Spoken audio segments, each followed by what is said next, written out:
Papá, los viejos mentirosos siempre exageran. No es nada grave, me gritó mi hija Beatriz, mientras yo me agarraba el pecho con dolor, sintiendo que mi corazón se desgarraba por dentro. Tuve que llamar a la ambulancia yo mismo, mientras ella seguía viendo la televisión, indiferente a mi agonía. Lo que ella no sabía es que esa cruel indiferencia acababa de costarle 2 millones de euros de herencia. Antes de continuar, suscríbete al canal. Activa la campanita porque todos los días tenemos nuevas historias. Deja tu like y cuéntanos en los comentarios desde qué ciudad nos estás viendo. Mi nombre es Emilio Navarro Vega. Tengo 72 años y durante 45 años construí desde cero una cadena de 7 hoteles por toda España. Jamás pensé que llegaría el día en que mi propia hija, mi Beatriz, me negaría ayuda cuando más la necesitaba. Pero ese martes 28 de febrero de 2024, mi mundo se derrumbó de la manera más cruel que puedas imaginar. Era aproximadamente las 8:30 de la noche cuando sentí la primera punzada en el pecho. Estaba en mi estudio, revisando algunos documentos de mis inversiones, cuando un dolor intenso me atravesó como un rayo.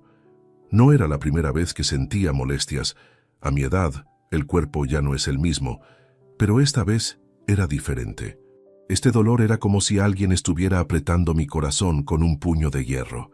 «Beatriz», grité desde mi estudio, intentando mantener la calma. Mi hija estaba en la sala de estar, como siempre, pegada a esa maldita televisión que parecía hipnotizarla cada noche. «Beatriz, necesito que me ayudes, por favor». El dolor se intensificó. Sentí como si mi brazo izquierdo fuera a desprenderse de mi cuerpo. El sudor comenzó a brotar de mi frente mientras me aferraba al escritorio para no caerme. Había leído suficiente sobre infartos para reconocer los síntomas, y todos estaban ahí. El dolor opresivo en el pecho, la irradiación hacia el brazo, la sensación de muerte inminente. «¿Qué quieres ahora, papá?», me respondió con ese tono despectivo que había adoptado en los últimos meses. Ni siquiera se molestó en venir a verme. Su voz llegaba desde la sala, fría y distante, como si fuera una molestia hablarme. Creo que estoy teniendo un infarto», logré decir, mi voz temblando por el esfuerzo. «Necesito que me lleves al hospital inmediatamente». Lo que escuché a continuación me dolió más que el propio infarto. Beatriz soltó una carcajada sarcástica, una risa que jamás había escuchado salir de los labios de mi pequeña, mi niña que solía correr a abrazarme cada vez que llegaba del trabajo. «Ay, papá, los viejos mentirosos siempre exageran. Cada semana es algo diferente contigo. La semana pasada era la presión, antes era el estómago, ahora es el corazón. No es nada grave, seguramente comiste algo que te cayó mal». Sus palabras me golpearon como puñaladas. Viejo mentiroso. Así me veía mi propia hija. La mujer que había criado con tanto amor, a quien había dado todo lo que pedía, ¿realmente pensaba que yo era un mentiroso manipulador? «Beatriz, por favor, esto es serio», insistí, ahora con más dificultad para respirar. «El dolor es insoportable. Siento que me voy a morir». «Basta ya, estoy viendo mi programa favorito. Si tanto te duele, tómate una aspirina y déjame en paz. Siempre es lo mismo contigo, papá. Drama, drama y más drama para llamar la atención». Me quedé paralizado, no por el dolor físico, sino por la crueldad absoluta de sus palabras. Esta no era mi Beatriz. Mi hija jamás me habría hablado así. ¿Qué había pasado con la niña cariñosa que me decía que era su héroe? ¿Dónde estaba la joven que lloraba cuando yo tenía un simple resfriado? El dolor en mi pecho se volvió insoportable. Sabía que tenía que actuar rápido. Con manos temblorosas, tomé mi teléfono móvil y marqué el 112. «Servicio de emergencias. ¿En qué podemos ayudarle?» «Habla Emilio Navarro Vega. Estoy teniendo un infarto. Vivo en la calle Alcalá, número 345, piso 7º A. Por favor, vengan rápido». «Señor Navarro, mantenga la calma. Una ambulancia está en camino. ¿Hay alguien con usted?» Miré hacia la sala, donde podía escuchar perfectamente el sonido del televisor y las risas grabadas de algún programa de entretenimiento. Mi hija estaba ahí a menos de 10 metros de distancia, pero nunca me había sentido más solo en mi vida. Sí, respondí con amargura. Mi hija está aquí, pero aparentemente estoy exagerando. Mientras esperaba la ambulancia, el dolor no cedía. Me senté en mi sillón de cuero, ese mismo sillón donde solía leerle cuentos a Beatriz cuando era pequeña, y reflexioné sobre cómo habíamos llegado a este punto. ¿En qué momento perdí a mi hija? ¿Cuándo se convirtió en esta mujer fría e insensible que prefería su programa de televisión antes que la vida de su padre? Los paramédicos llegaron 25 minutos después. Cuando sonó el timbre, Beatriz finalmente se levantó del sofá, pero no para ayudarme, sino para abrir la puerta con cara de fastidio. «Son ustedes los de la ambulancia. Mi papá cree que está teniendo un infarto, pero seguramente es una indigestión. Los viejos siempre exageran todo». Incluso frente a los profesionales médicos, mi hija siguió desacreditándome. Los paramédicos, 2 hombres jóvenes y profesionales, me examinaron rápidamente. «Señor Navarro, efectivamente está sufriendo un infarto. Tenemos que llevarlo al hospital inmediatamente. El tiempo es crucial». Beatriz palideció, pero no de preocupación, sino de vergüenza al darse cuenta de que los paramédicos habían escuchado sus comentarios despectivos. Mientras me subían a la camilla, alcancé a escuchar cómo uno de los paramédicos le preguntaba: «¿Va a acompañar a su padre al hospital?» Sí, claro, voy por mis llaves», balbuceó, pero yo sabía que solo lo hacía para quedar bien frente a los extraños. En ese momento, mientras me llevaban hacia la ambulancia, tomé una decisión que cambiaría nuestras vidas para siempre. Mi hija acababa de mostrar su verdadero rostro, y yo no iba a olvidarlo jamás. El viaje en ambulancia hasta el Hospital Universitario La Paz fue una agonía interminable. Los paramédicos trabajaban sobre mí mientras las sirenas perforaban la noche madrileña. Miguel, el paramédico más experimentado, me aplicaba oxígeno mientras monitoreaba constantemente mis signos vitales. «Señor Navarro, manténgase consciente. Hable conmigo. ¿Siente alguna mejoría con la medicación?» La nitroglicerina sublingual había aliviado parcialmente el dolor torácico, pero mi mente no podía dejar de procesar lo ocurrido. 2 horas.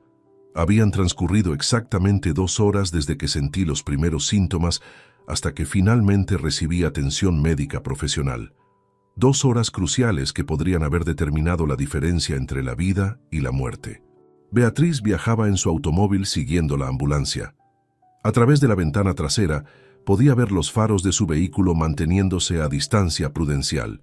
Seguramente estaría pensando en cómo explicar a sus conocidos que su padre había sufrido un episodio cardíaco real, no la exageración senil que había descartado tan cruelmente.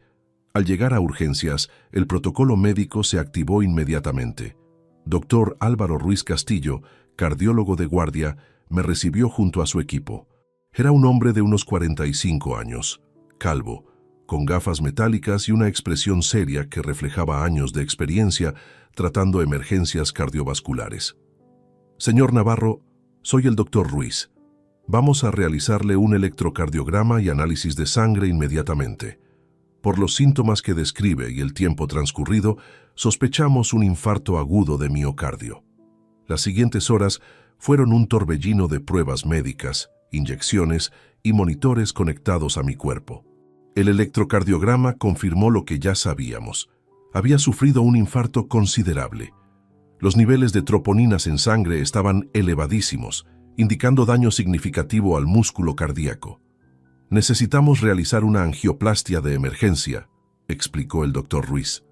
«Una arteria coronaria está completamente obstruida. El procedimiento consiste en introducir un catéter para desobstruir el vaso sanguíneo y colocar un stent». Beatriz había llegado al hospital y permanecía en la sala de espera.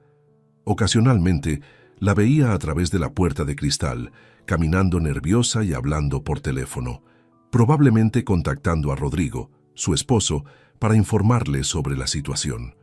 Lo que más me dolía era observar su comportamiento. No mostraba la angustia genuina de una hija preocupada, sino la incomodidad de alguien que se había visto obligada a lidiar con una situación imprevista. Durante la angioplastia, permanecí consciente bajo anestesia local. Podía observar en el monitor cómo el contraste revelaba mis arterias coronarias. La imagen era impactante. La arteria descendente anterior estaba completamente bloqueada, lo que explicaba la intensidad del dolor que había experimentado. «Señor Navarro, puede ver aquí la obstrucción», me explicó el doctor Ruiz señalando la pantalla. «Afortunadamente, hemos logrado reabrir la arteria y restaurar el flujo sanguíneo. Sin embargo, debo ser franco con usted. El retraso de 2 horas en recibir atención ha causado daño irreversible a una porción del músculo cardíaco». Sus palabras resonaron en mi mente como martillazos. Daño irreversible. 2 horas de retraso. Si Beatriz hubiera actuado inmediatamente cuando le pedí ayuda, si hubiera mostrado un mínimo de preocupación maternal, las consecuencias habrían sido considerablemente menores. «Doctor, ¿qué significa exactamente ese daño irreversible?» «Significa que una zona de su corazón ha muerto por falta de oxígeno. Su función cardíaca se verá comprometida permanentemente.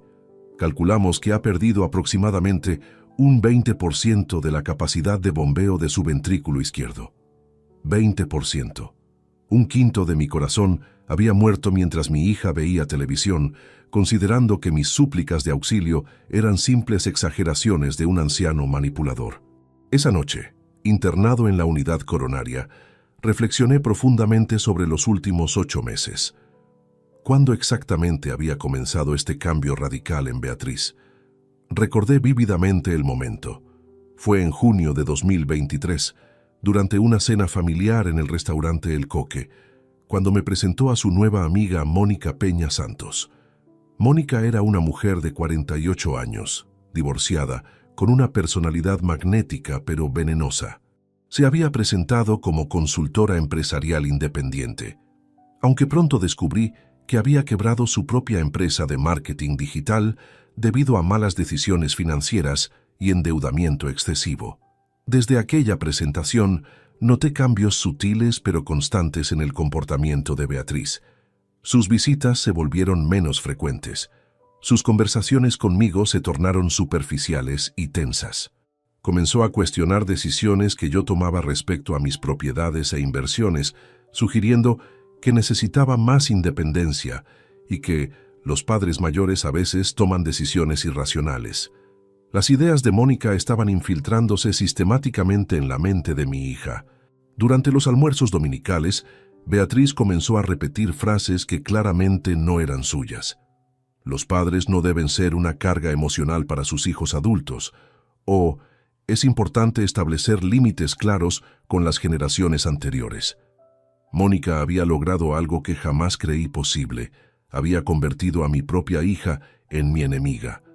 Había manipulado su mente con ideas sobre independencia emocional y libertad financiera, presentándome como un obstáculo para su crecimiento personal. La madrugada del 1 de marzo, mientras los monitores cardíacos emitían sus pitidos constantes, tomé una decisión fundamental. No podía permitir que esta traición quedara sin consecuencias.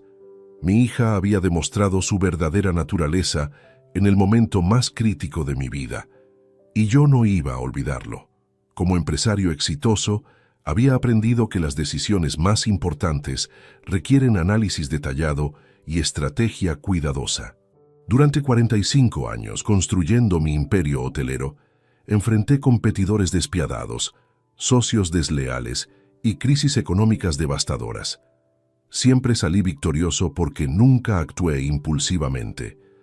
Esta situación requería el mismo enfoque meticuloso. Beatriz había jugado sus cartas, revelando que su interés principal en nuestra relación era económico. Ahora era mi turno de jugar las mías, y yo tenía una ventaja considerable. Ella no tenía idea de la magnitud real de mi patrimonio ni de las medidas de protección que había implementado a lo largo de los años. El doctor Ruiz regresó durante las primeras horas de la mañana para evaluar mi evolución postoperatoria. «Señor Navarro, su recuperación está progresando satisfactoriamente.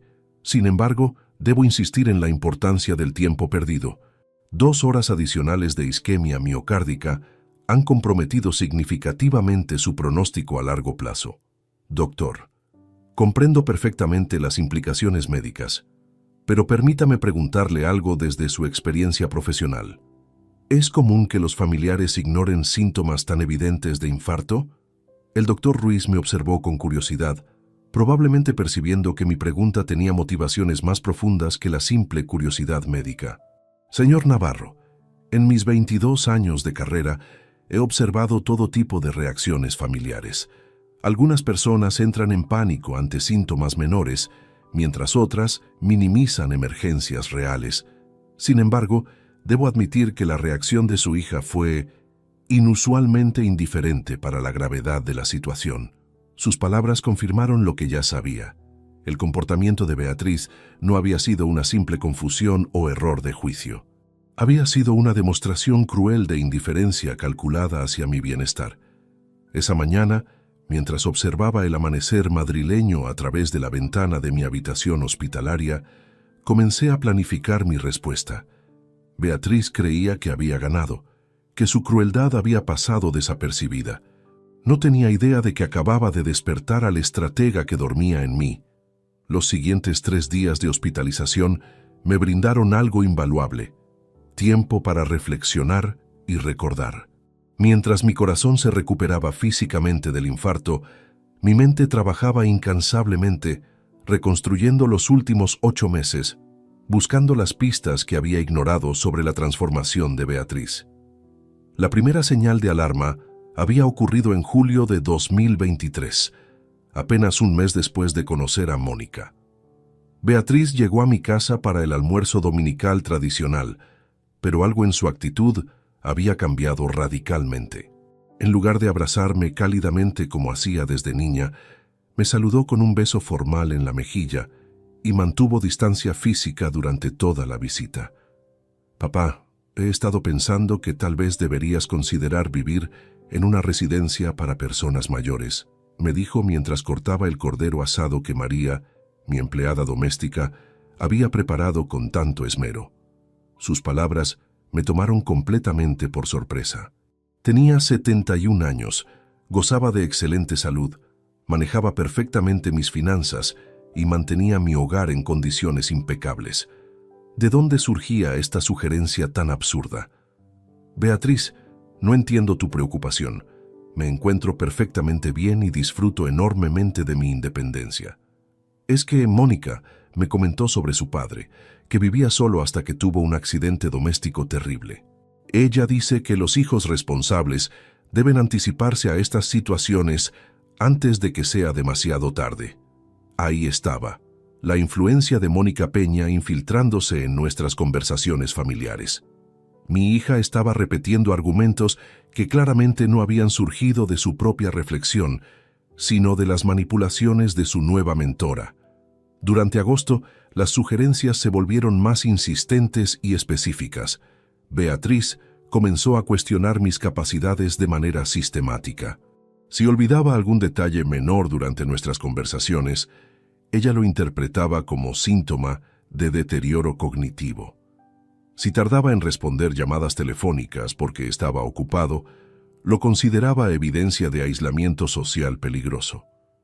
«Papá, Mónica conoce una residencia excelente en Las Rosas. Tiene jardines preciosos y actividades recreativas muy estimulantes para personas de tu edad. Podrías hacer nuevos amigos y tener compañía constante». La insistencia era tan persistente que comencé a sospechar motivaciones ocultas.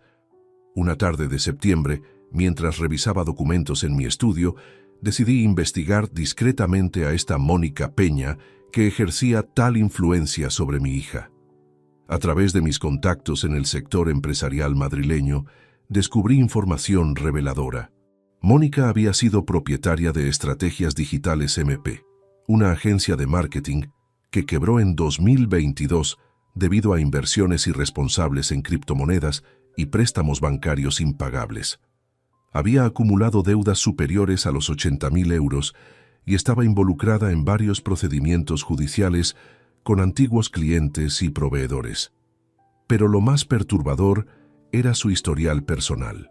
Durante su matrimonio con Antonio Herrero Mendoza, un arquitecto próspero, Mónica había manipulado sistemáticamente la relación entre su esposo y su suegra anciana. Convenció a Antonio de que su madre representaba una carga emocional tóxica y logró que la internara en una residencia geriátrica contra su voluntad. La anciana murió 6 meses después, completamente aislada de su familia. Este patrón de comportamiento era escalofriante. Mónica se especializaba en identificar familias con patrimonios considerables y manipular a los herederos potenciales para acelerar procesos de herencia o acceder a recursos económicos de personas mayores vulnerables. En octubre, Beatriz intensificó sus ataques contra mi autonomía. Durante una cena en el restaurante Ramón Freixa, me sorprendió con una propuesta que confirmó mis peores sospechas. Papá, Mónica y yo hemos estado investigando opciones de inversión más seguras para tu dinero. Ella tiene experiencia en gestión financiera y podría ayudarte a optimizar tu cartera de inversiones. La audacia de la propuesta me dejó sin palabras. Esta mujer quebrada, con historial de fracasos empresariales y manipulación familiar, pretendía acceder a mi patrimonio bajo el pretexto de asesoramiento profesional. Beatriz, agradezco tu preocupación, pero mis asesores financieros actuales han demostrado excelente competencia durante décadas. No necesito cambios en ese aspecto. Pero papá, ellos son muy tradicionales. Mónica maneja estrategias modernas, diversificación internacional, oportunidades que tus asesores conservadores jamás considerarían. La conversación se volvió tensa cuando me negué rotundamente. Por primera vez en mi vida vi destellos de ira genuina en los ojos de Beatriz. No era frustración maternal por mi supuesta terquedad, sino enojo real porque sus planes de acceso a mi fortuna habían sido bloqueados. Noviembre trajo el episodio más revelador. Beatriz apareció en mi casa acompañada de Mónica, sin previo aviso, mientras yo revisaba estados financieros en mi estudio. La intrusión fue tan descarada que María, mi empleada doméstica, se sintió incómoda y me preguntó si debía retirar los documentos de la mesa. Papá, quería que Mónica conociera la casa. Es tan grande y hermosa, pero realmente demasiado espaciosa para una sola persona. Mónica recorrió mi hogar con ojos calculadores, evaluando cada detalle como un tasador profesional. Observó los cuadros originales, los muebles de época, la cristalería de Baccarat que había coleccionado durante años. Su mirada se detuvo particularmente en el escritorio Luis XV, donde conservaba algunos documentos financieros. Señor Navarro, Beatriz me ha comentado sobre su impresionante trayectoria empresarial. Debe ser tremendamente satisfactorio haber construido un legado tan sólido, me dijo con sonrisa calculada. Efectivamente, 45 años de trabajo arduo han dado buenos frutos, respondí secamente, manteniendo distancia emocional. Es admirable, aunque imagino que gestionar tal volumen de inversiones debe resultar agotador a su edad. Beatriz me comentaba que últimamente se siente preocupada por la carga de responsabilidad que usted maneja solo. La conversación confirmó mis sospechas. Mónica estaba recolectando información sobre mis activos financieros, utilizando a Beatriz como intermediaria para acceder a detalles confidenciales sobre mi patrimonio. Diciembre fue el mes de la ruptura emocional definitiva. Durante la cena navideña, tradicionalmente celebrada en mi comedor principal, con la vajilla de porcelana Lladró que pertenecía a mi difunta esposa, Beatriz hizo una declaración que destrozó los últimos vestigios de mi confianza paternal. Papá, Mónica y yo hemos decidido formar una sociedad de inversión. Ella aportará su experiencia profesional y yo mi capital inicial. Pensamos que sería una excelente oportunidad para ti participar como socio fundador. La propuesta era tan descarada que no pude contener mi indignación. Mi propia hija, manipulada por una estafadora profesional, pretendía involucrarme en un esquema financiero diseñado para acceder a mi fortuna. Beatriz, esa mujer es una quebrada con historial de fracasos empresariales. No voy a arriesgar un céntimo en sus proyectos fantasiosos. No puedes hablar así de Mónica. Ella es mi amiga y una profesional muy capacitada. Tú simplemente tienes prejuicios contra las mujeres empresarias exitosas. Esa noche, acostado en mi cama matrimonial donde había compartido 38 años de felicidad con Esperanza, mi difunta esposa, lloré por primera vez desde su funeral. Mi hija había sido completamente corrompida. La niña que solía acurrucarse conmigo para escuchar cuentos se había transformado en una desconocida cruel y codiciosa. Enero y febrero de 2024 fueron meses de alejamiento progresivo. Las visitas de Beatriz se redujeron a llamadas telefónicas esporádicas, siempre con trasfondo de exigencias financieras disfrazadas como oportunidades de inversión o sugerencias de bienestar. Ahora, desde mi cama hospitalaria, comprendía perfectamente el plan maestro. Mónica había identificado en Beatriz el perfil ideal: heredera de fortuna considerable, personalidad influenciable, relación estrecha con su padre acaudalado. Había trabajado sistemáticamente durante 8 meses para alienar nuestra relación y posicionar a mi hija como intermediaria para acceder a mi patrimonio. El infarto había sido la prueba definitiva. Cuando más necesité el apoyo incondicional de mi hija, ella eligió la indiferencia cruel dictada por su mentora manipuladora. Había demostrado que yo solo representaba valor económico, no afectivo. Esa tarde del 4 de marzo, mientras observaba las nubes grises sobre Madrid desde la ventana de mi habitación hospitalaria, tomé una decisión irrevocable. Beatriz había elegido su bando, y ahora iba a descubrir las consecuencias de esa traición. El 5.º día de hospitalización, recibí el alta médica con una lista extensa de recomendaciones y medicamentos. Dr. Ruiz me entregó personalmente el informe de mi situación cardíaca junto con instrucciones detalladas para mi recuperación domiciliaria. Señor Navarro, su corazón necesitará al menos 6 meses para adaptarse completamente a las secuelas del infarto. Evite situaciones de estrés elevado, mantenga una dieta baja en sodio y realice ejercicio moderado según las pautas que le he proporcionado. Durante el trayecto de regreso a casa en taxi, fingí debilidad física mientras mi mente trabajaba febrilmente, desarrollando una estrategia integral. Como empresario experimentado, sabía que la información era poder y necesitaba conocer exactamente la situación financiera de Beatriz antes de implementar cualquier contraataque. Esa misma tarde, contacté discretamente a Vicente Morales Herrero, un investigador privado que había utilizado en el pasado para verificar antecedentes de socios comerciales potenciales.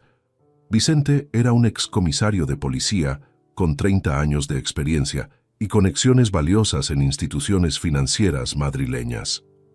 Don Emilio, lamento mucho enterarme de su situación médica. ¿En qué puedo asistirle?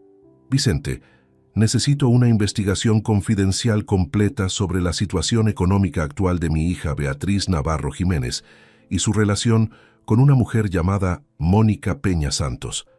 Quiero conocer deudas, ingresos, movimientos bancarios recientes y cualquier información relevante sobre sus finanzas personales.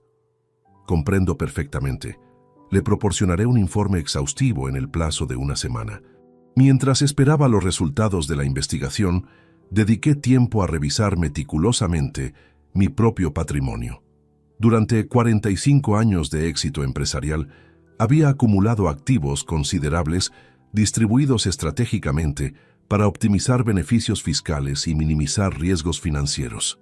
Mi cartera de inversiones incluía la cadena de 7 hoteles valorada en 1.400.000 euros, mi residencia principal en Salamanca tasada en 600.000 euros, un apartamento de vacaciones en Marbella por 200.000 euros, acciones diversificadas por valor de 400.000 euros, bonos gubernamentales por 300.000 euros y cuentas de ahorro con 200.000 euros disponibles inmediatamente.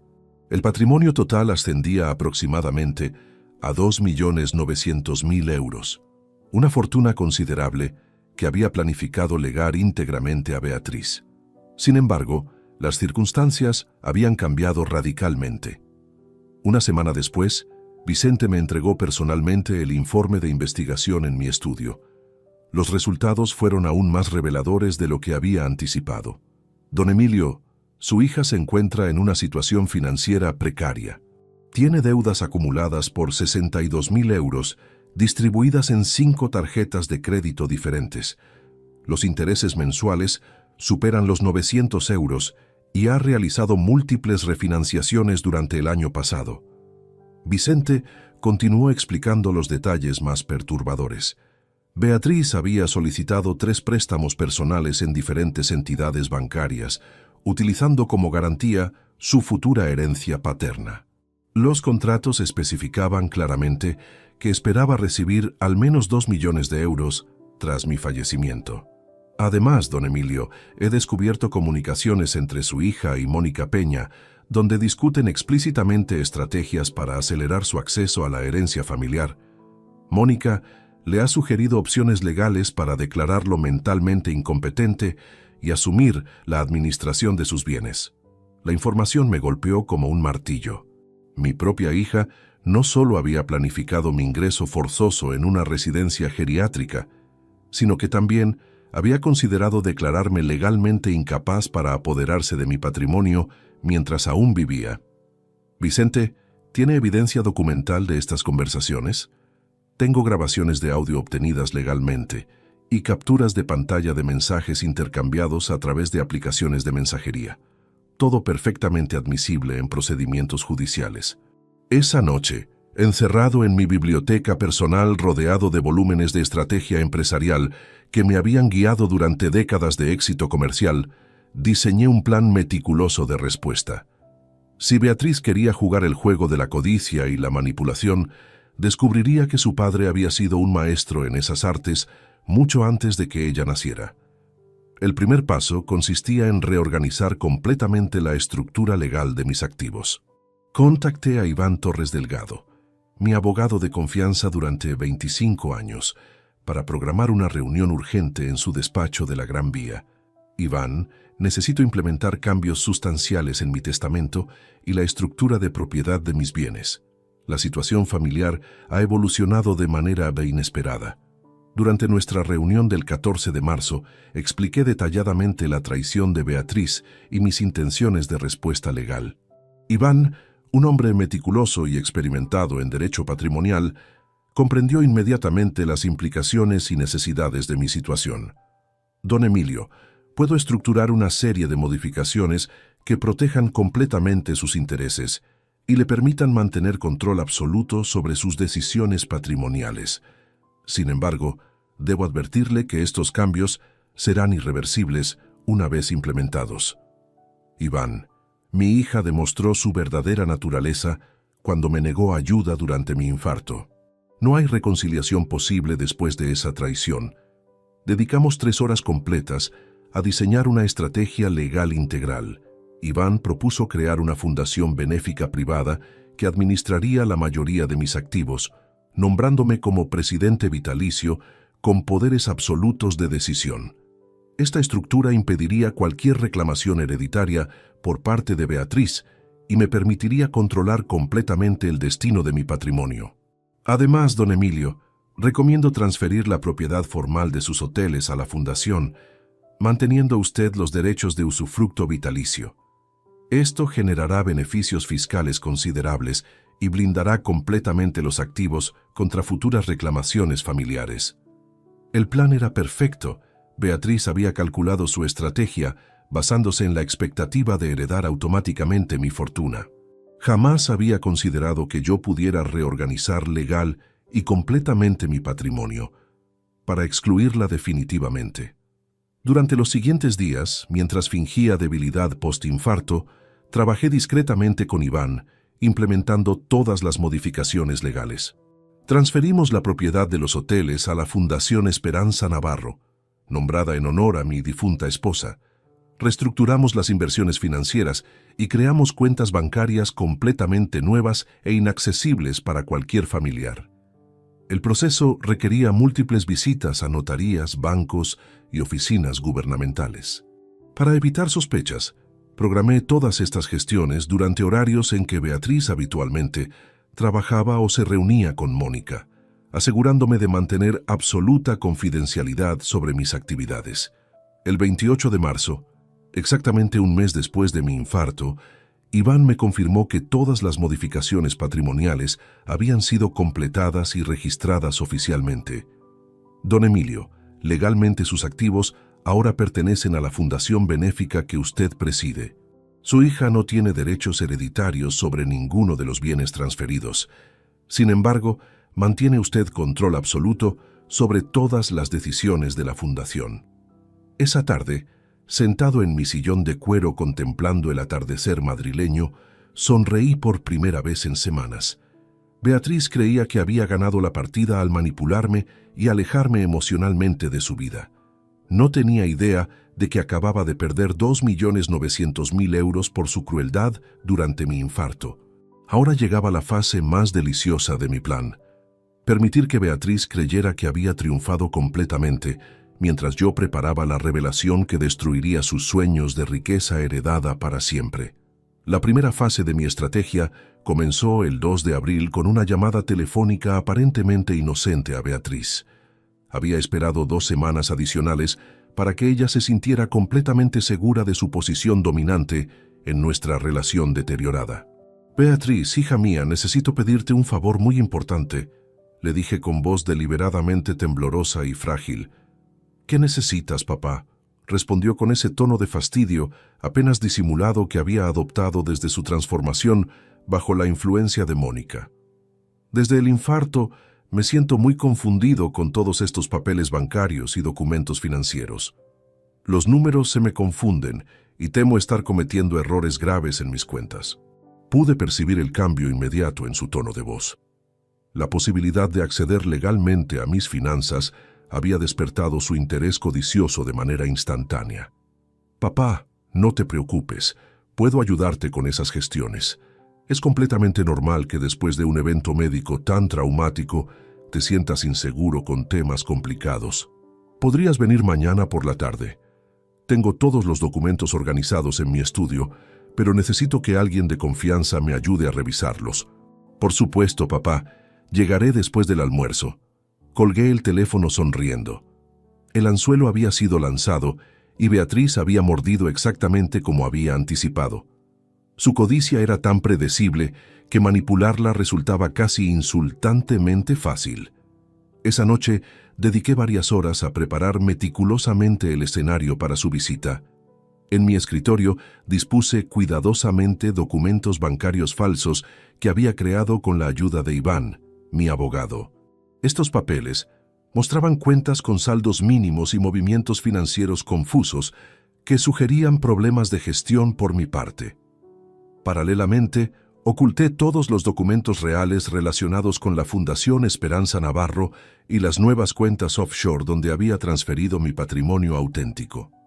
Los documentos falsos indicaban que mis activos totales no superaban los 50.000 euros, una cifra ridículamente baja comparada con mi fortuna real. Beatriz llegó puntualmente a las 3 de la tarde del 3 de abril, acompañada sorpresivamente por Mónica Peña. La presencia de esta mujer confirmó mis sospechas. Mi hija ya no tomaba decisiones importantes sin consultar a su manipuladora mentora. «Papá, espero que no te moleste que haya traído a Mónica. Ella tiene mucha experiencia en temas financieros y pensé que podría ayudarnos a organizar mejor tus cuentas». «No hay problema, hija. Cualquier ayuda será bienvenida», respondí fingiendo gratitud, mientras internamente celebraba que ambas mujeres estuvieran presentes para presenciar mi actuación. Durante las siguientes 2 horas, interpreté magistralmente el papel de un anciano confundido y vulnerable. Fingí dificultades para recordar números de cuenta, mostré inseguridad al firmar documentos y expresé preocupación constante sobre mi capacidad para manejar asuntos financieros complejos. «No entiendo por qué estos números no cuadran», murmuré mientras señalaba los estados de cuenta falsificados. «Antes podía gestionar millones de euros sin problemas, pero ahora incluso las cuentas simples me resultan incomprensibles». Mónica se inclinó sobre los documentos con ojos brillantes de ambición. Su experiencia como estafadora le permitía identificar inmediatamente las supuestas vulnerabilidades financieras que yo había simulado cuidadosamente. «Señor Navarro, estos documentos indican cierta desorganización en sus finanzas. Beatriz y yo podríamos ayudarle a consolidar sus cuentas y simplificar la gestión de sus recursos». «¿Realmente harían eso por mí?», pregunté con fingida gratitud, observando cómo ambas mujeres intercambiaban miradas cómplices. Beatriz tomó la iniciativa con una propuesta que reveló completamente sus intenciones reales. Papá, podríamos establecer una cuenta conjunta donde yo tenga autorización para realizar operaciones en tu nombre. Así no tendrías que preocuparte por gestiones complicadas. Esa es una excelente idea, agregó Mónica inmediatamente. Conozco casos similares donde los hijos administran las finanzas paternas para evitar confusiones y errores costosos. La audacia de su propuesta me impresionó. Estaban sugiriéndome entregar voluntariamente el control de mis supuestos activos, convencidas de que mi deterioro mental postinfarto las había convertido en las beneficiarias de mi aparente vulnerabilidad. Me parece una solución muy sensata, respondí, tras fingir reflexión profunda. Pero necesito estar seguro de que comprenden completamente mis finanzas actuales antes de tomar una decisión tan importante. Durante la siguiente hora, expliqué detalladamente la situación financiera falsa que había construido. Les mostré documentos que indicaban pérdidas significativas en inversiones recientes, problemas con los hoteles debido a la competencia turística y dificultades para mantener mi nivel de vida habitual. Como pueden ver, mi patrimonio se ha reducido considerablemente. Los hoteles apenas generan beneficios suficientes para cubrir gastos operativos y mis ahorros personales se han agotado prácticamente. Mónica examinó cada documento con expresión preocupada, calculando mentalmente cuánto dinero podrían extraer de mi supuesta situación financiera deteriorada. Señor Navarro, aunque sus recursos actuales sean limitados, una gestión profesional podría optimizar significativamente sus ingresos. Beatriz y yo podríamos implementar estrategias de recuperación financiera. Beatriz asintió entusiasmada, claramente convencida de que habían identificado una oportunidad de enriquecimiento rápido a través de la manipulación de mis supuestas finanzas disminuidas. Papá, déjanos ayudarte. Mónica tiene contactos en instituciones financieras que podrían ofrecerte productos de inversión más rentables que tus cuentas tradicionales. Al final de la tarde, habíamos establecido los términos de su asistencia financiera. Beatriz tendría acceso completo a las cuentas falsas que había preparado, con autorización para realizar cualquier operación que considerara beneficiosa para mis intereses. Mañana mismo iremos al banco para formalizar los cambios necesarios, declaró Beatriz con satisfacción evidente. Perfecto, hija. Confío completamente en tu criterio y en la experiencia de Mónica. Después de su partida, me senté en mi biblioteca contemplando la brillantez de mi estrategia. Beatriz creía haber obtenido acceso a mi patrimonio, cuando en realidad solo había conseguido la responsabilidad de gestionar cuentas vacías con documentación fabricada. Las cuentas reales, conteniendo mis verdaderos activos por valor de casi 3 millones de euros, permanecían completamente ocultas e inaccesibles en la estructura legal de la Fundación Esperanza Navarro. Durante los siguientes días, observé con diversión cómo Beatriz asumía gradualmente la administración de mis finanzas ficticias. Visitaba bancos, consultaba con supuestos asesores financieros y dedicaba horas a analizar documentación que no tenía valor alguno. La trampa estaba perfectamente tendida. Muy pronto, Beatriz descubriría que había dedicado tiempo y esfuerzo considerable a gestionar la nada absoluta, mientras mi fortuna real permanecía completamente fuera de su alcance.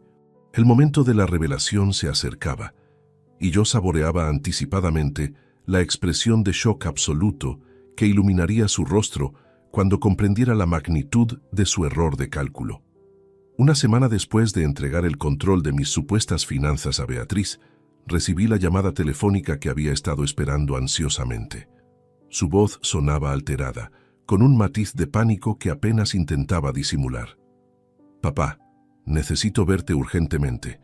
He estado revisando tus cuentas y hay situaciones muy complicadas que debemos discutir inmediatamente.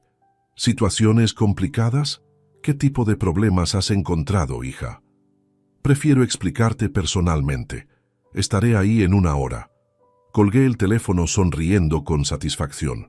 Mi interpretación había sido tan convincente que Beatriz realmente creía estar enfrentando una crisis financiera familiar.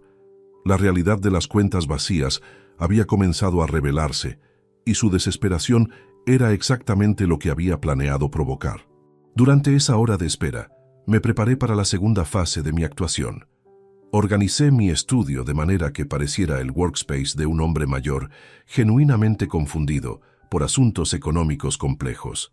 Esparcí documentos sin orden aparente, dejé calculadoras con números inconsistentes y preparé una taza de té que fingiría olvidar repetidamente. Beatriz llegó acompañada nuevamente por Mónica, ambas con expresiones sombrías que contrastaban notablemente con el optimismo codicioso que habían mostrado la semana anterior. «Papá, tenemos que hablar seriamente sobre tu situación financiera», comenzó Beatriz sin preámbulos, su tono cargado de urgencia y preocupación fingida. «¿Mi situación financiera? Pensé que habías dicho que todo estaba bajo control». Mónica intervino con su característica autoridad manipuladora. «Señor Navarro, después de analizar detalladamente sus cuentas, hemos descubierto que su patrimonio ha experimentado pérdidas devastadoras. Sus activos disponibles son mínimos». «No entiendo qué significa eso exactamente», respondí fingiendo confusión senil. Beatriz desplegó sobre mi escritorio los documentos bancarios falsos que yo mismo había preparado, señalando los saldos insignificantes con expresión dramáticamente preocupada. «Papá, tus cuentas principales tienen menos de 15.000 euros en total. Los hoteles aparentemente han estado perdiendo dinero durante meses y tus inversiones se han desplomado completamente». Fingí shock absoluto al escuchar esta información, llevándome las manos a la cabeza con gestos exagerados de desesperación. «¿Cómo es posible? Yo tenía millones de euros. ¿Dónde está todo mi dinero?» «Esa es exactamente la pregunta que necesitamos responder», declaró Mónica con tono grave. «Sospechamos que durante tu recuperación post-infarto pudiste haber tomado decisiones financieras poco acertadas». La conversación continuó durante 2 horas, con ambas mujeres alternándose para explicarme la supuesta magnitud de mi ruina económica. Describieron escenarios catastróficos donde yo había perdido prácticamente todo mi patrimonio debido a inversiones irresponsables y gestión deficiente durante mi periodo de vulnerabilidad médica. «Papá, la situación es crítica», insistió Beatriz. «Si no actuamos inmediatamente, podrías perder incluso esta casa. Los documentos indican que tienes deudas pendientes que podrían forzar la venta de tus propiedades». Su actuación era impresionante. Beatriz realmente había desarrollado talento para la manipulación emocional bajo la tutela de Mónica. Sin embargo, yo tenía décadas de experiencia superior en negociaciones complejas y reconocía perfectamente sus tácticas de presión psicológica. «¿Qué puedo hacer? No quiero perder lo poco que me queda», gemí patéticamente. Mónica se inclinó hacia mí con expresión falsamente compasiva. «Señor Navarro, Beatriz y yo hemos desarrollado un plan de recuperación. Podemos transferir sus activos restantes a cuentas más seguras y implementar estrategias de inversión que minimicen futuras pérdidas. Pero necesitamos actuar rápidamente», agregó Beatriz. «Cada día que perdemos, su situación se deteriora más». Durante la siguiente media hora, me presentaron su plan de rescate financiero, que consistía básicamente en transferir los fondos restantes de las cuentas falsas a nuevas cuentas que ellas controlarían completamente. Mónica tiene contactos en bancos suizos que ofrecen productos de inversión exclusivos para patrimonios en crisis. Podríamos proteger sus activos restantes y posiblemente recuperar parte de las pérdidas. Fingí considerar seriamente su propuesta, mostrando la gratitud desesperada de un anciano arruinado hacia las únicas personas dispuestas a ayudarle. «¿Realmente creen que pueden salvar algo de mi fortuna? Papá, haremos todo lo posible, pero necesitas confiar completamente en nosotras y seguir nuestras recomendaciones sin cuestionamientos». Esa noche, después de su partida, me dirigí a mi caja fuerte personal donde conservaba los documentos auténticos de la Fundación Esperanza Navarro. Los certificados de depósito por 2.900.000 euros estaban perfectamente seguros, completamente fuera del alcance de las ambiciones de Beatriz y Mónica. Al día siguiente, como había acordado, acompañé a ambas mujeres a las oficinas bancarias para formalizar las transferencias de mis supuestos activos restantes a las nuevas cuentas protegidas que habían preparado. El gerente del banco, previamente instruido por Iván, mi abogado, participó discretamente en la representación. Confirmó que las cuentas originales contenían únicamente los saldos mínimos mostrados en los documentos falsificados. Señor Navarro, sus cuentas reflejan exactamente las cifras que su hija ha reportado. Procederemos con las transferencias según las instrucciones proporcionadas. Beatriz y Mónica intercambiaron miradas de satisfacción, convencidas de que habían asegurado exitosamente el control de mis recursos económicos restantes. Durante los días siguientes, observé con diversión cómo ambas mujeres trabajaban febrilmente intentando optimizar las inversiones de los 15.000 euros que habían rescatado de mi supuesta bancarrota.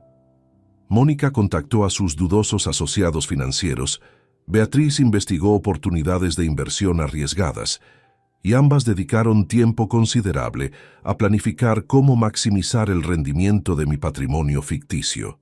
El 8 de abril, 2 semanas después del inicio de su administración financiera, Beatriz me visitó con noticias que confirmaron la segunda fase de mi estrategia. Papá, tengo que confesarte algo importante. Mónica y yo hemos estado discutiendo tu situación y creemos que podrías estar desarrollando síntomas de demencia temprana. ¿Demencia? ¿Por qué piensas eso? Tus decisiones financieras recientes han sido tan irracionales que solo pueden explicarse por deterioro cognitivo. Mónica conoce especialistas médicos que podrían evaluarte y confirmar nuestras sospechas. La audacia de su sugerencia me impresionó.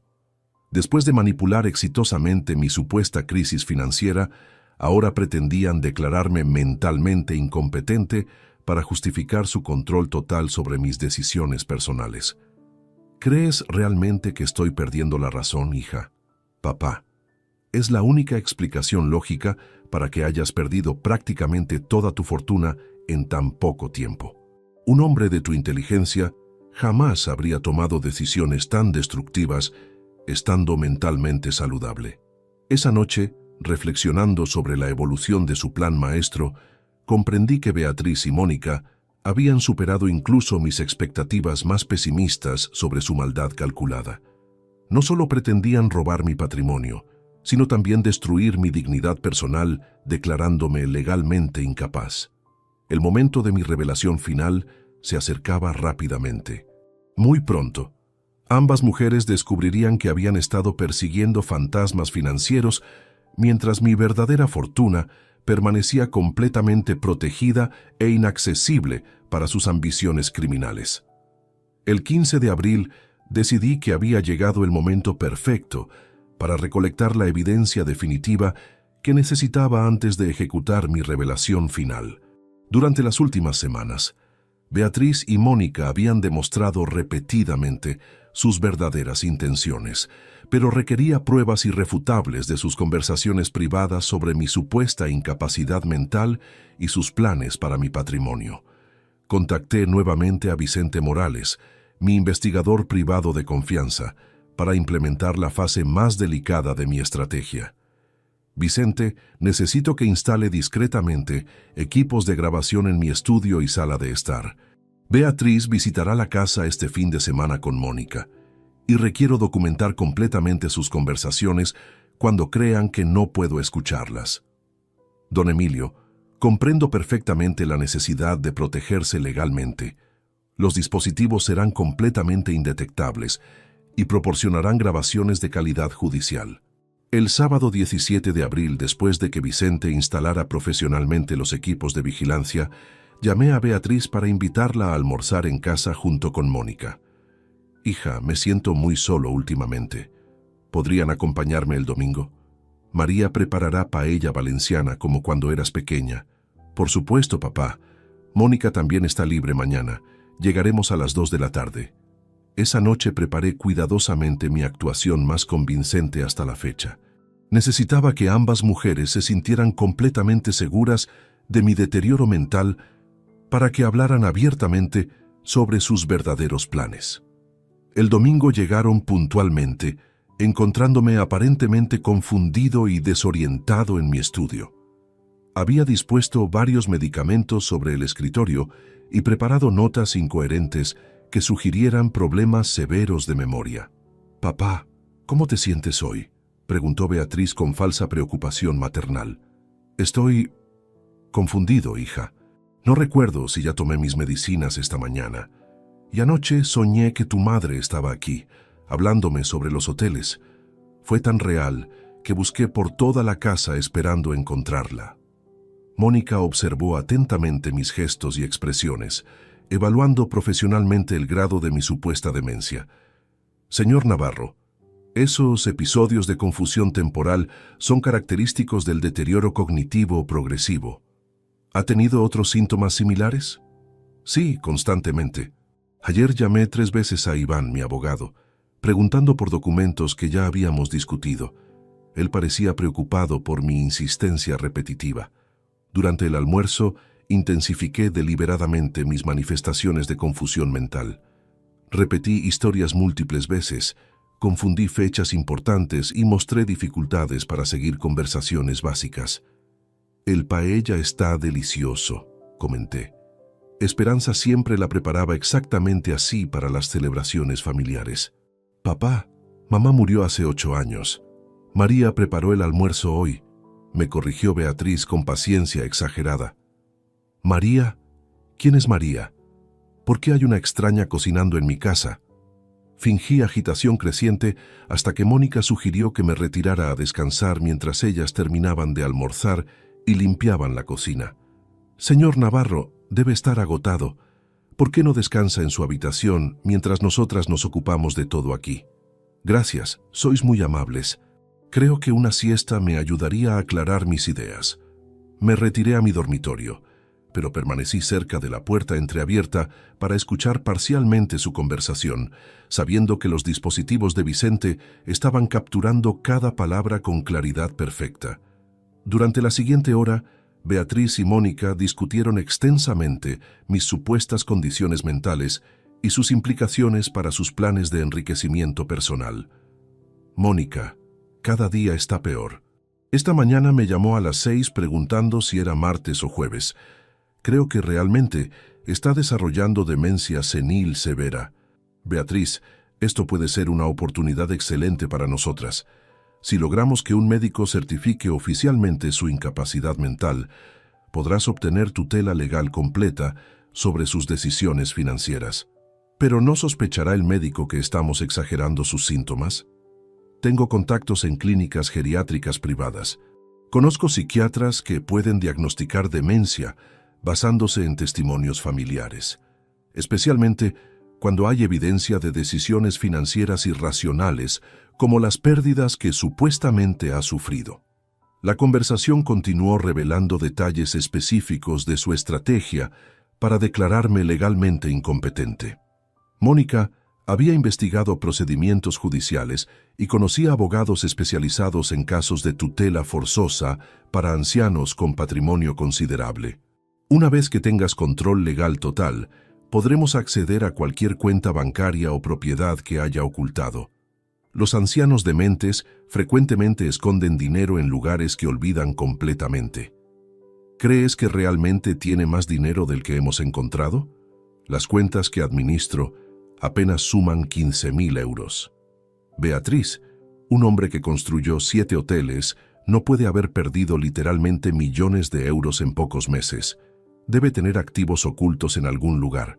Quizás cuentas en otros bancos, inversiones internacionales o incluso efectivo guardado físicamente en la casa».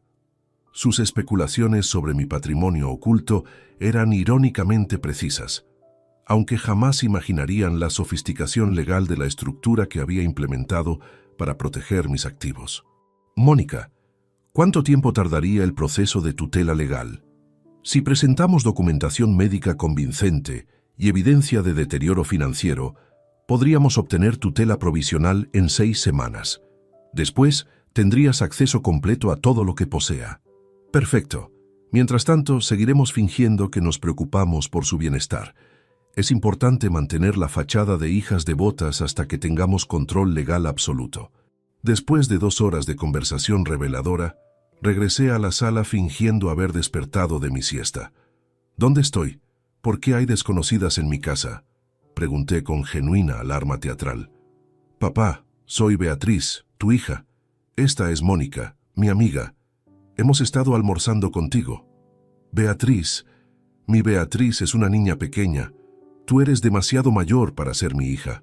Ambas mujeres intercambiaron miradas significativas, claramente convencidas de que mi demencia había progresado hasta niveles que justificarían intervención médica inmediata. Señor Navarro, creo que deberíamos programar una consulta con un especialista en geriatría. Estos episodios de desorientación son preocupantes, sugirió Mónica con autoridad fingida. ¿Un médico? ¿Por qué necesito un médico? Me siento perfectamente bien. Papá, tienes problemas de memoria. Un doctor podría ayudarte con medicamentos que mejoren tu claridad mental.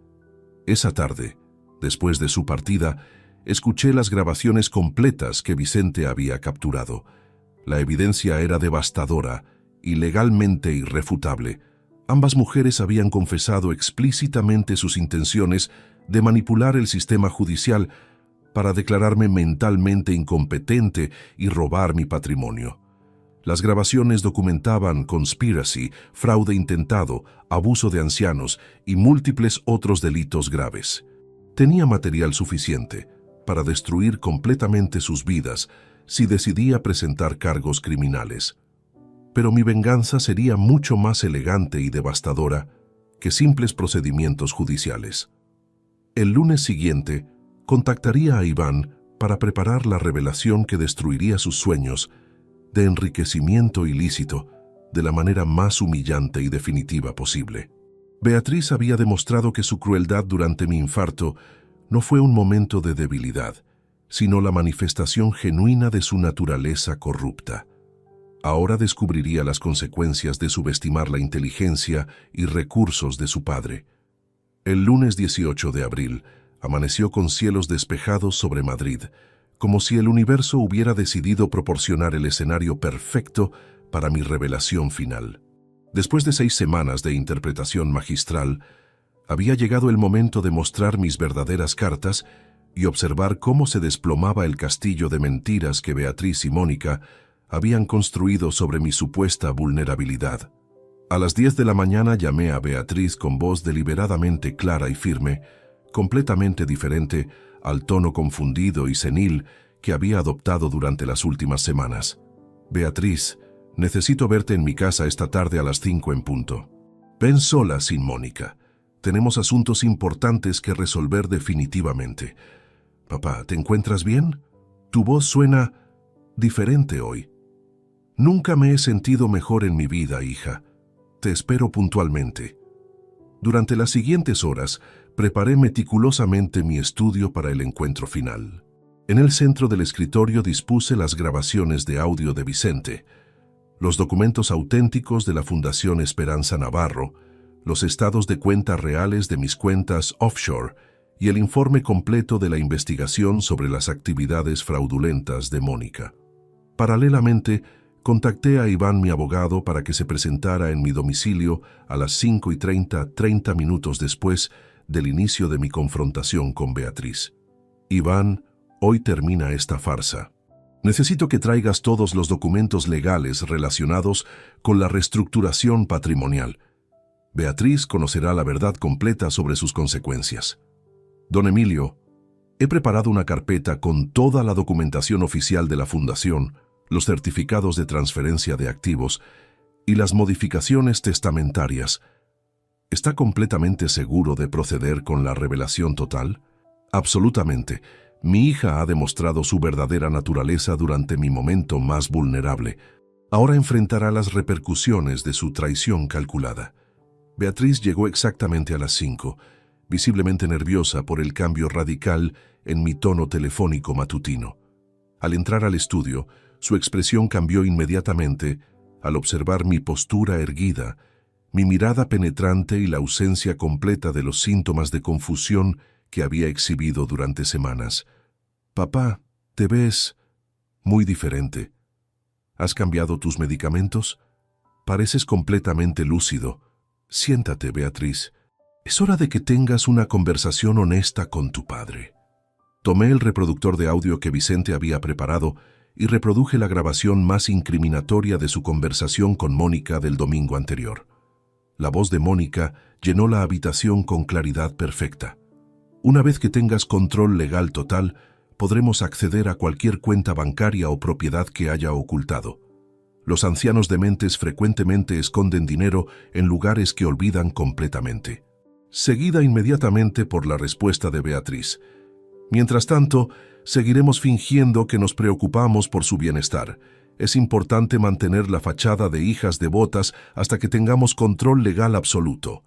El color se desvaneció completamente del rostro de mi hija. Sus manos comenzaron a temblar mientras procesaba la realidad devastadora de que había sido descubierta en flagrante traición. Papá, esa conversación, ¿puedo explicarlo? ¿Explicar qué exactamente, Beatriz? ¿Explicar cómo planeabas declararme mentalmente incompetente para robar mi patrimonio? ¿O explicar cómo fingías preocupación maternal mientras conspirabas con una estafadora profesional?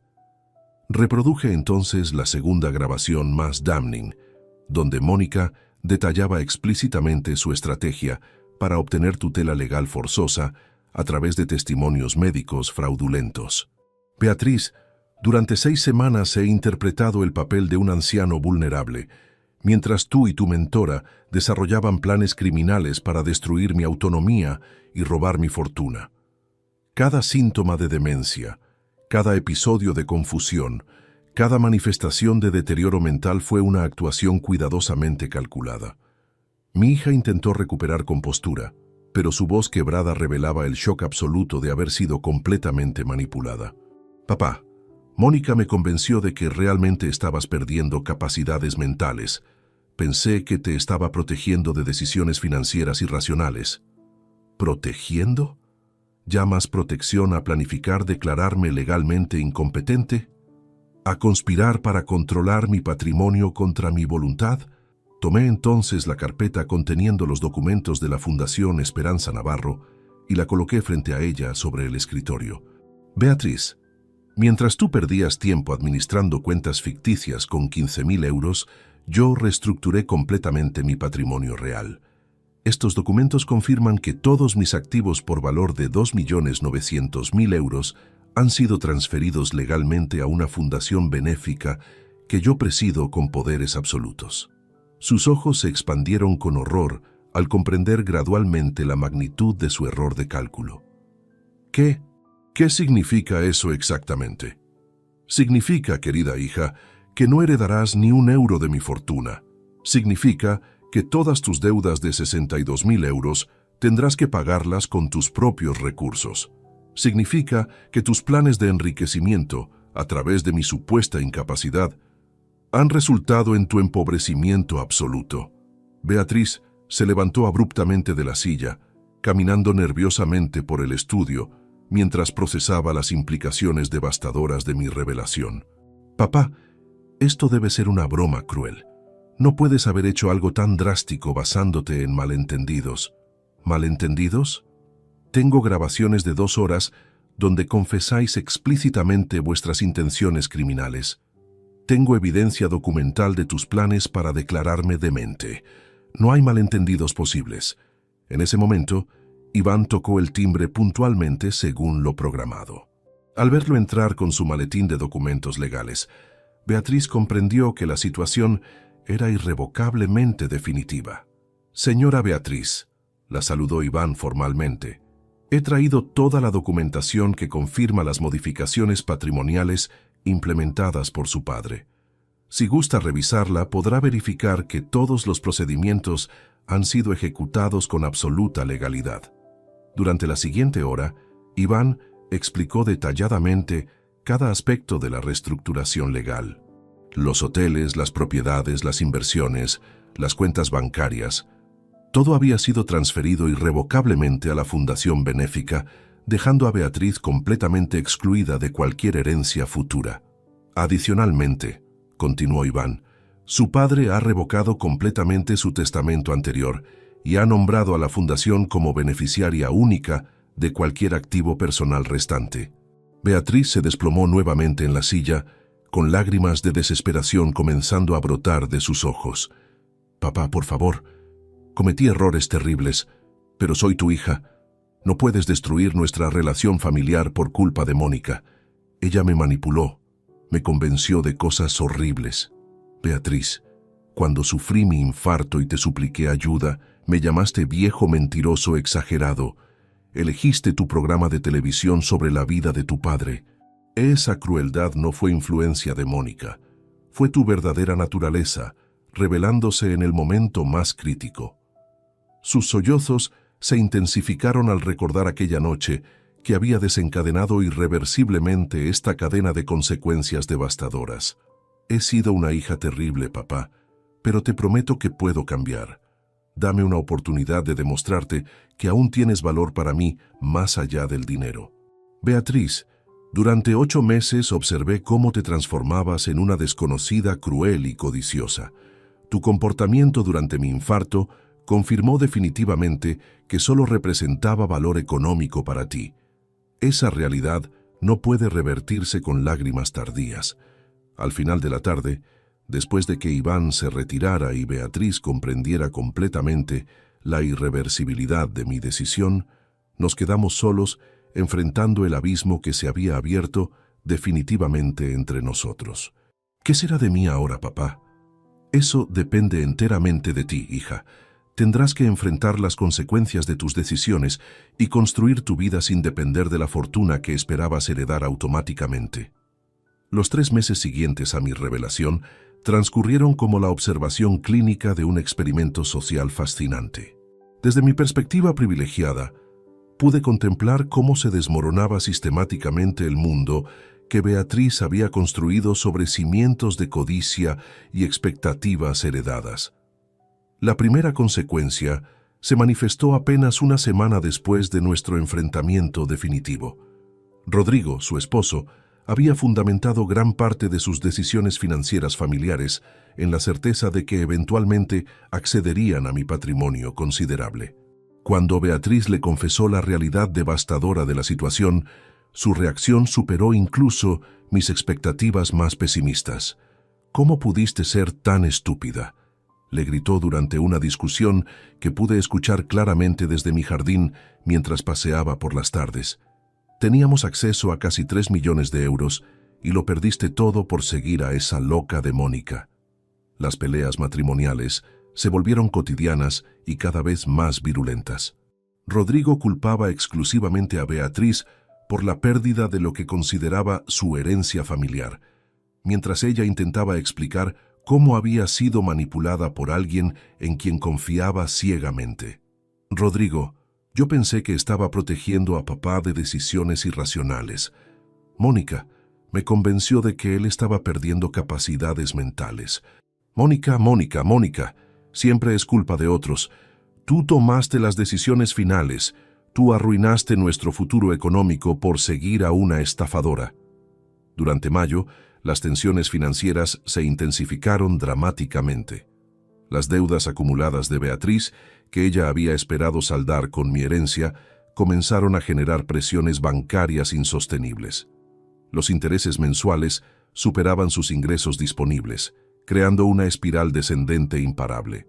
Vicente, mi investigador privado, me proporcionó informes regulares sobre la deteriorada situación económica familiar.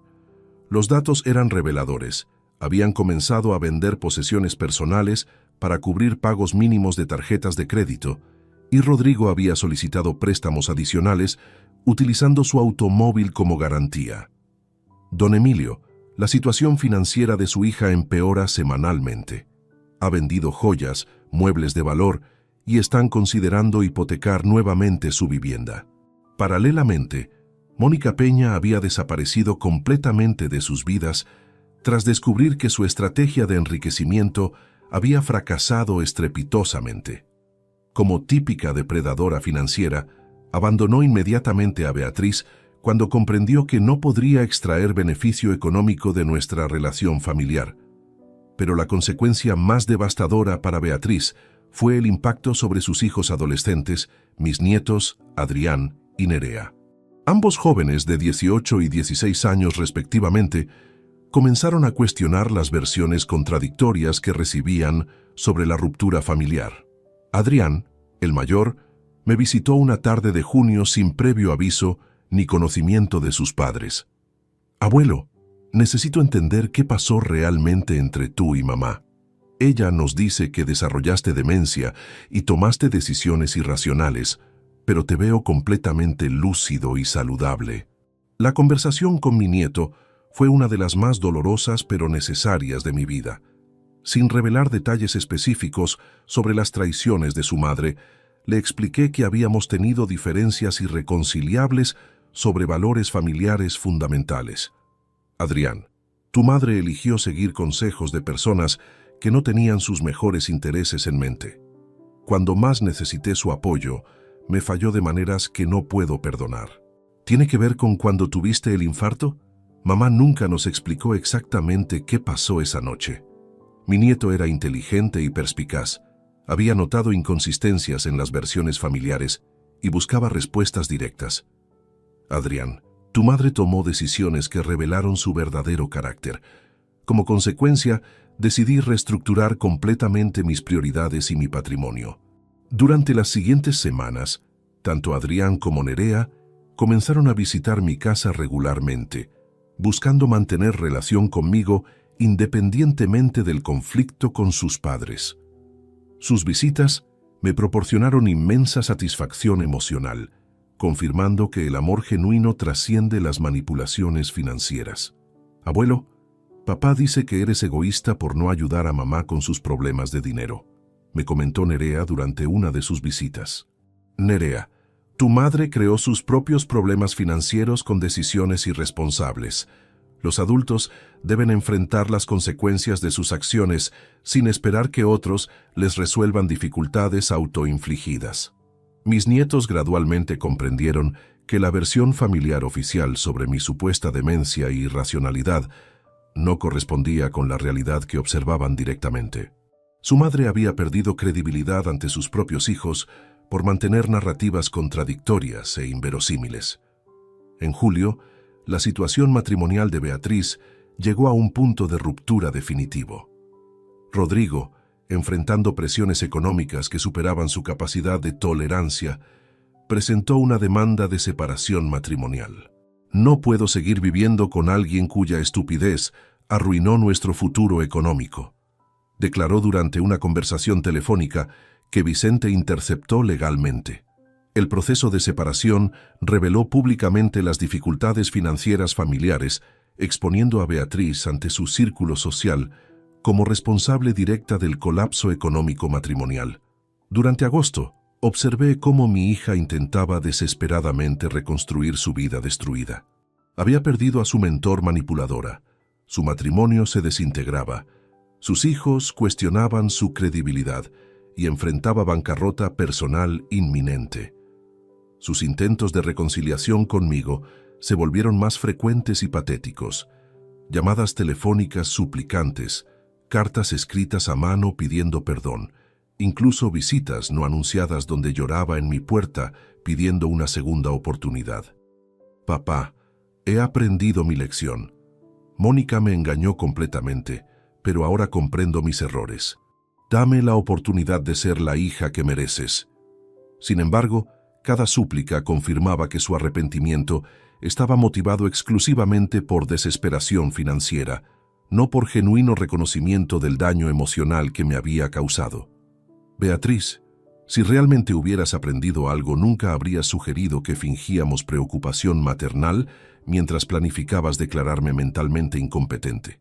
Sus lágrimas y protestas de amor filial tardío no podían borrar las grabaciones donde confesaba explícitamente sus intenciones criminales ni el recuerdo imborrable de su crueldad durante mi infarto. La fase de prueba había concluido definitivamente.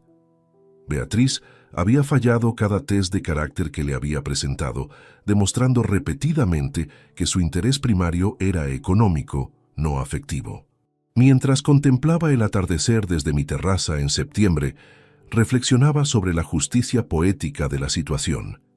Mi hija había perdido exactamente aquello que más valoraba: acceso a dinero que nunca había ganado. Simultáneamente, había recuperado lo más importante, el respeto y amor genuino de mis nietos, quienes ahora comprendían la diferencia entre afecto auténtico y manipulación interesada. La transformación estaba completa. Beatriz enfrentaba las consecuencias naturales de sus decisiones traicioneras, mientras yo disfrutaba de la tranquilidad de haber protegido mi dignidad y patrimonio de depredadores familiares. Octubre trajo consigo la implementación de mi decisión más estratégica y definitiva.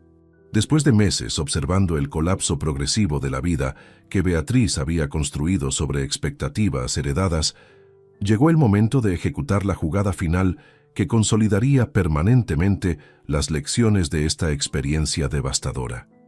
Durante las últimas semanas, había reflexionado profundamente sobre el futuro de mis nietos. Adrián y Nerea habían demostrado poseer valores auténticos y criterio moral sólido al mantener relación conmigo independientemente de las presiones familiares. Su lealtad genuina merecía reconocimiento concreto. El 1 de octubre contacté a Iván para desarrollar una modificación adicional en la estructura de la Fundación Esperanza Navarro. Iván, quiero establecer un fondo educacional específico dentro de la Fundación, destinado exclusivamente a financiar la educación universitaria y desarrollo profesional de Adrián y Nerea. Excelente iniciativa, don Emilio. ¿Qué parámetros específicos desea establecer para este fondo educacional? El fondo cubrirá completamente sus estudios universitarios, posgrados y cualquier formación profesional que elijan pursuing. Sin embargo, el acceso estará condicionado a mantener una relación respetuosa y regular conmigo y a demostrar valores éticos sólidos en sus decisiones personales. La estructura legal que diseñamos era sofisticada pero clara.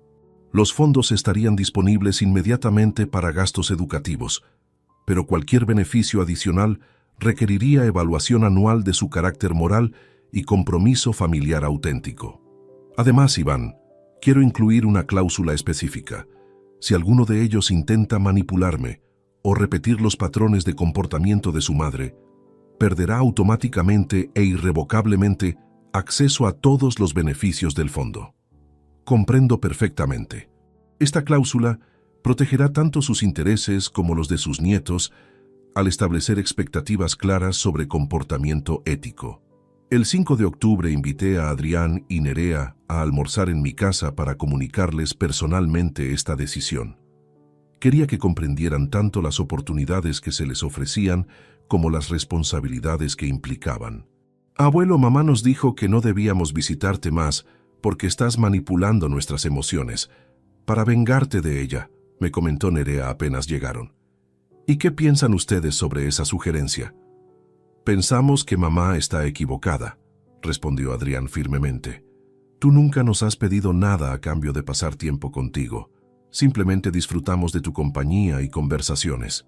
Sus respuestas confirmaron que habían desarrollado criterio independiente y podían distinguir entre afecto genuino y manipulación interesada. Durante el almuerzo, les expliqué detalladamente el fondo educacional que había establecido para ellos. He creado un programa que financiará completamente su educación universitaria, sin importar qué carreras elijan o dónde decidan estudiar. También incluye fondos para posgrados, másters o cualquier especialización profesional que deseen pursuing. Ambos jóvenes escucharon con atención y sorpresa genuina, claramente no esperando tal generosidad después de los conflictos familiares recientes. Abuelo, eso es increíblemente generoso, pero no queremos que pienses que mantenemos relación contigo por beneficios económicos, declaró Nerea con madurez impresionante para su edad. Precisamente por esa actitud es que han demostrado merecer estas oportunidades. Su madre perdió mi confianza porque solo me valoraba como fuente financiera. Ustedes han probado que me aprecian independientemente de consideraciones económicas. Les expliqué también las condiciones del fondo: mantener relación regular y respetuosa conmigo, demostrar integridad moral en sus decisiones y nunca intentar manipularme emocional o financieramente. Estas condiciones no son restricciones, sino protecciones, quiero asegurarme de que siempre mantengan los valores auténticos que han demostrado poseer. Adrián, estudiante de Administración de Empresas, comprendió inmediatamente las implicaciones estratégicas de mi decisión. Abuelo, esto significa que mamá no solo perdió su herencia, sino que también perdió influencia sobre nuestras futuras decisiones educativas y profesionales. Exactamente. Su madre esperaba controlarte a través de dependencia económica. Ahora tienen autonomía completa para elegir sus caminos sin presiones familiares. Durante las siguientes semanas, observé cómo esta nueva realidad transformaba las dinámicas familiares de manera fascinante. Beatriz intentó inicialmente prohibir a sus hijos aceptar mi apoyo educacional, pero ellos se negaron rotundamente. Mamá, abuelo nos ofrece oportunidades educativas que tú no puedes proporcionarnos debido a tus problemas financieros, le explicó Nerea durante una discusión que Vicente documentó discretamente. Él está comprando su lealtad, está manipulándolos para vengarse de mí. Mamá, abuelo nunca nos ha pedido que tomemos su lado contra ti. Simplemente nos ofrece apoyo educacional sin condiciones relacionadas contigo. La frustración de Beatriz se intensificó al comprender que había perdido incluso la capacidad de influir sobre las decisiones de sus propios hijos. Su autoridad maternal se había evaporado junto con su credibilidad financiera. Rodrigo, en proceso de separación definitiva, apoyó completamente la decisión de sus hijos de aceptar mi apoyo educacional. Al menos alguien en esta familia tomó decisiones inteligentes, comentó sarcásticamente durante una conversación telefónica interceptada legalmente. En noviembre, la situación de Beatriz se había deteriorado hasta niveles críticos. Enfrentaba procedimientos de embargo por deudas impagables, divorcio contencioso y aislamiento social progresivo. Sus antiguos amigos del círculo social acomodado la evitaban, conocedores de su colapso financiero y las circunstancias vergonzosas de su separación matrimonial. Sus intentos desesperados de reconciliación conmigo se volvieron más dramáticos y frecuentes. Aparecía en mi puerta a horas inapropiadas, enviaba cartas manuscritas llenas de promesas de cambio, e incluso intentó utilizar fechas familiares significativas para despertar mi compasión. Papá, mañana es el aniversario de la muerte de mamá. ¿No podríamos honrar su memoria reconciliándonos como la familia que ella habría querido que fuéramos? Beatriz, tu madre jamás habría aprobado que negaras ayuda médica a tu padre durante un infarto. No invoques su memoria para justificar comportamientos que ella habría encontrado despreciables. Sus súplicas revelaban una comprensión superficial de sus errores fundamentales. Seguía enfocándose en obtener perdón para restaurar su acceso económico, sin demostrar verdadero arrepentimiento por el daño emocional que me había causado. Durante diciembre, implementé la fase final de mi estrategia educativa con mis nietos. Los matriculé en un programa de verano de liderazgo empresarial en Londres, financiado completamente por la Fundación, donde podrían desarrollar habilidades profesionales y perspectiva internacional. Abuelo, este programa es una oportunidad increíble. Muchísimas gracias por creer en nuestro potencial, me agradeció Adrián antes de partir. Recuerden que las oportunidades deben ganarse a través de esfuerzo y carácter. Espero que aprovechen cada experiencia para crecer como profesionales y como personas. Al final del año, contemplé con satisfacción los resultados de mi estrategia integral. Beatriz había perdido todo aquello que priorizaba sobre el afecto familiar auténtico: dinero, estatus social, influencia familiar y seguridad económica. Simultáneamente, mis nietos habían ganado oportunidades educativas extraordinarias y autonomía financiera que les permitiría construir sus vidas independientemente de las decisiones destructivas de su madre.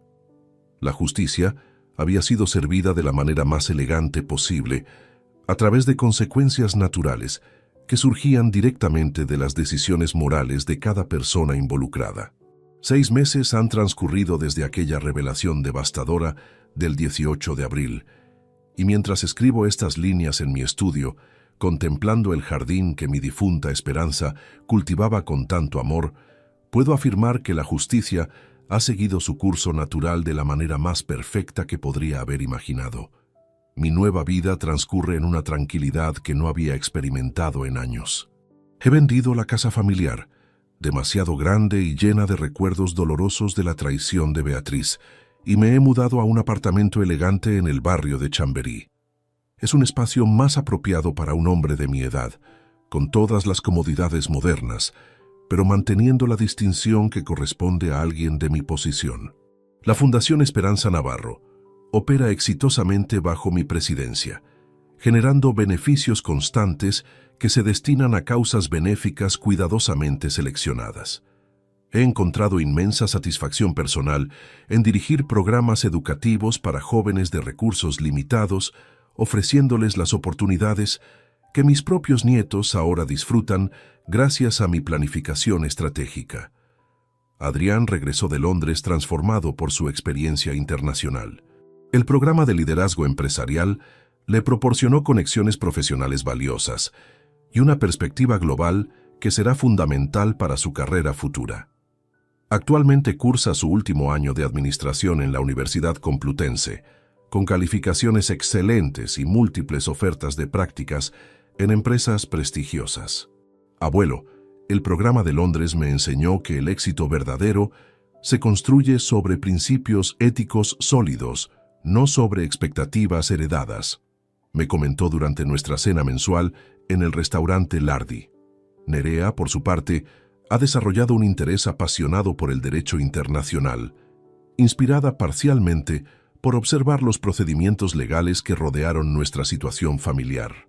Sus calificaciones en el instituto son sobresalientes y ya ha sido preseleccionada para varios programas universitarios prestigiosos. Abuelo, quiero especializarme en derecho patrimonial y sucesorio. Ver cómo protegiste legalmente tus intereses me inspiró a comprender estos mecanismos desde una perspectiva profesional. Ambos jóvenes mantienen contacto mínimo pero cordial con su madre, visitándola ocasionalmente por obligación moral, pero sin permitir que sus dificultades afecten sus propias trayectorias ascendentes. Han aprendido la lección más valiosa que podría haberles enseñado. El carácter personal determina el destino individual, independientemente de las circunstancias familiares.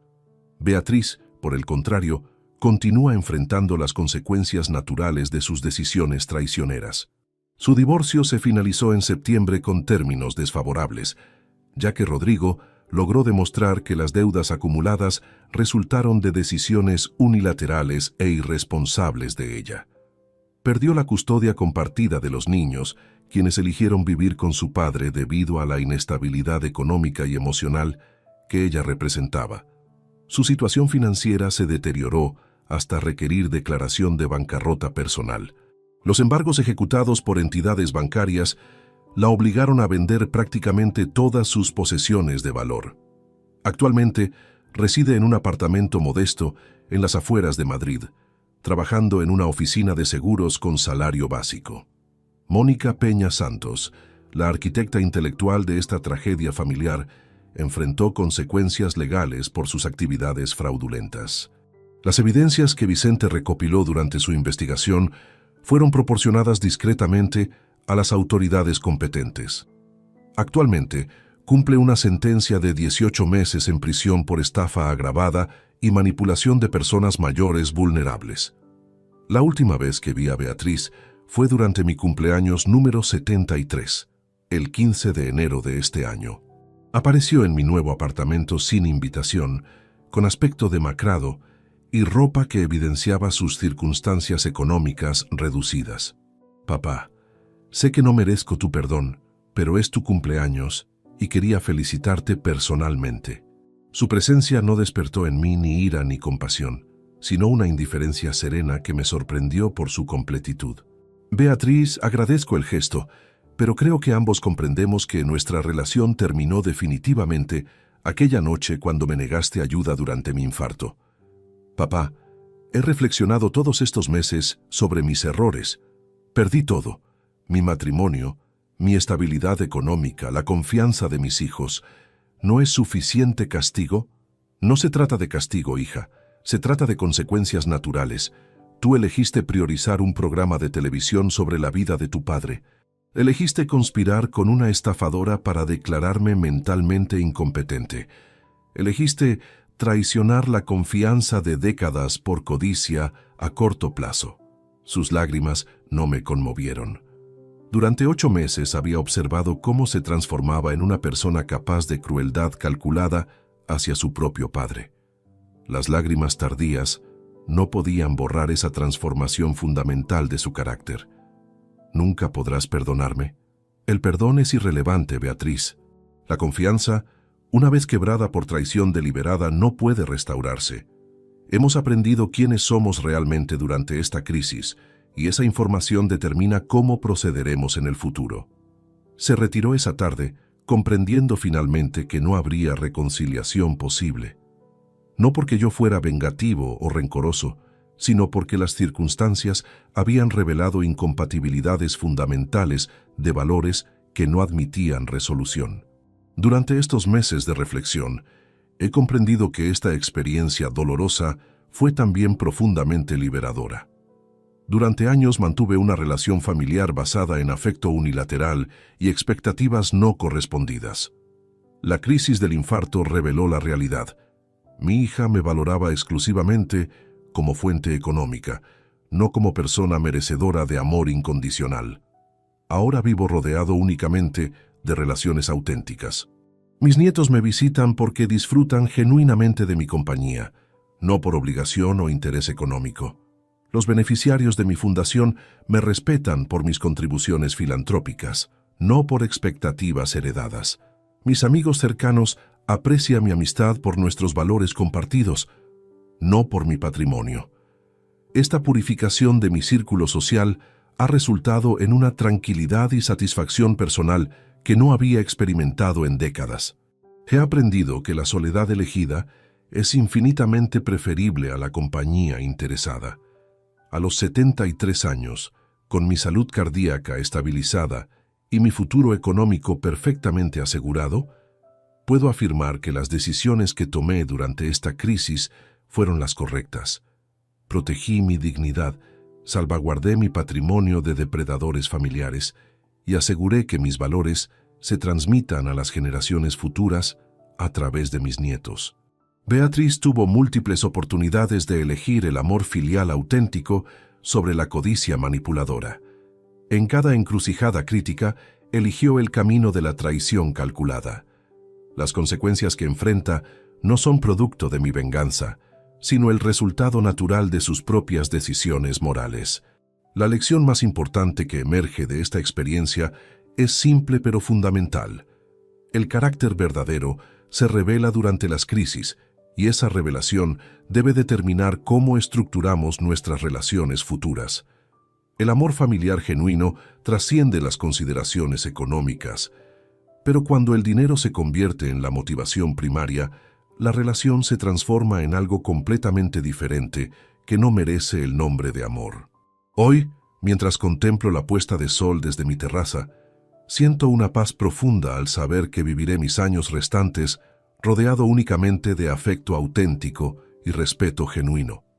Mi hija eligió su camino y yo elegí el mío. Ambos debemos vivir con las consecuencias de nuestras decisiones, pero solo uno de nosotros puede dormir tranquilo cada noche sabiendo que actuó con integridad moral inquebrantable. Si te gustó esta historia, dale like al video, suscríbete al canal y comparte tus impresiones en los comentarios. Para escuchar la próxima historia, haz clic en la caja de la izquierda. Gracias por vernos.